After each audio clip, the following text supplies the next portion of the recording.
face off against the man in yellow, I won't make the same mistake twice. We have changed the past. Joe, I'm gonna save my mom.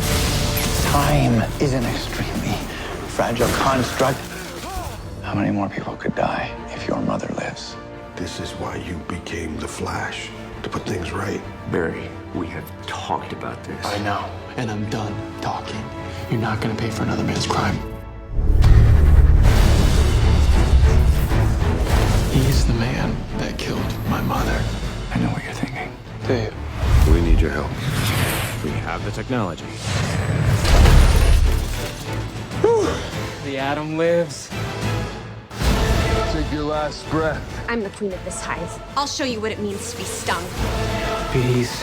Why did it have to be bees? If I didn't know any better, I think that you were hiding something from me.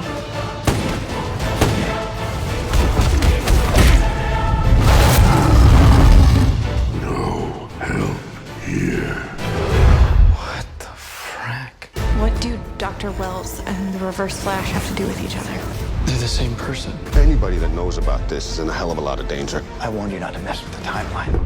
Hello, Cisco. I don't know anything anymore, especially who I can and can't trust. The real end game is almost here. This is gonna be fun. You can't stop me, Flash. And you never will.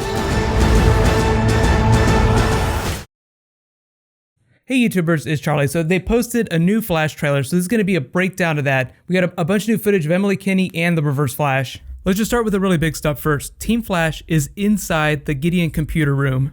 Then we see the Reverse Flash inside one of the metahuman prisons.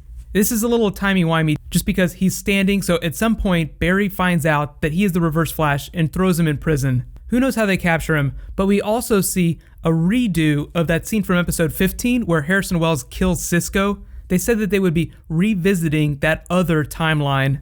They didn't say how, they just said interesting ways. So it seems like Barry's going to continue to play with the timeline. We also get a better explanation for what's going on with Eddie Thawne and why Barry Allen is fighting another version of the Flash that looks just like him.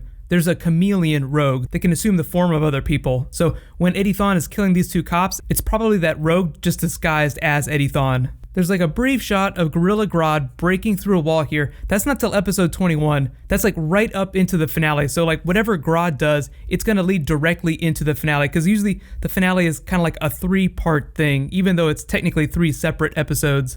Episode 22 is like the last big rogue team-up episode with these 3 guys. Most of the rogues that you've seen the back half of the season are all gonna team up, with a few from the first part of the season. Think of it as an homage to Revenge of the Rogues, but there have been like several team-ups with the rogues in the comics over the years.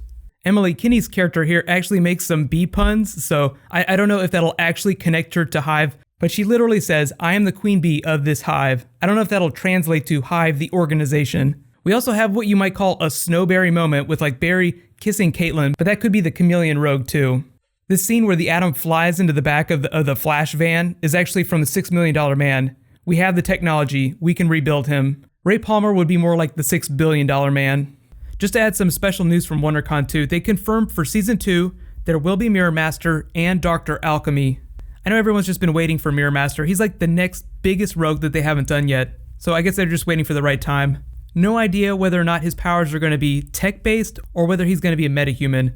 If you ever wonder how they decide who gets the tech and who gets the metahuman powers, it's just like the smarter villains make their own tech. Or in the case of Captain Cold, he steals it. The Martin brothers are the other side of that coin. You know, not quite as smart, very good criminals, not super tech-based, so obviously they're going to be metahumans. They also confirmed that Eobard Thawne Prime, this guy here, he'll be back before the end of the season, presumably in a flashback.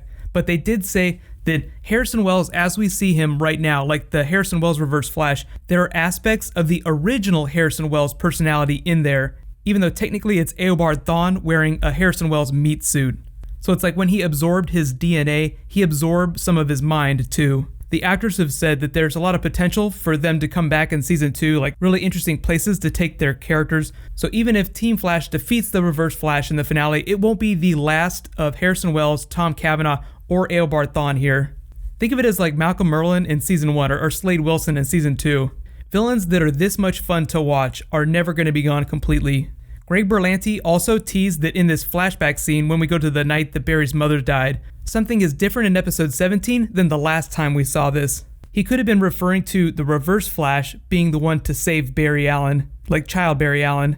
Or he could have also been referring to the Reverse Flash not being the one to kill Nora Allen, Barry's mother. Technically, he didn't go back to kill her mother. I think he went back in time to kill Barry Allen as a child. But they'll continue to go back to that night. So be sure to keep your eyes peeled for like scenes that are shot in different ways whenever we go back in more flashbacks. All in all, lots of awesome stuff to be really excited about. Don't forget, The Flash is back next week, but no new episode this week. I'm probably going to do a Q&A just for Arrow and The Flash this week because I didn't do one last week, so be sure to subscribe to get that. If there's any special bonus videos you guys want me to do, then let me know. There's going to be a lot more Game of Thrones Daredevil related stuff happening, especially like after Wednesday. Don't forget, Daredevil all drops on Netflix on Friday, 13 episodes. They're all 1 hour long, and then Game of Thrones starts on Sunday. So if you guys haven't seen it yet, you can click here for my last Flash trailer that I posted yesterday, and you can click here to start getting ready for Daredevil on Netflix this weekend. I posted a non-spoilery review. So thank you so much for watching, everybody. Let's high five. I'll see you guys tomorrow.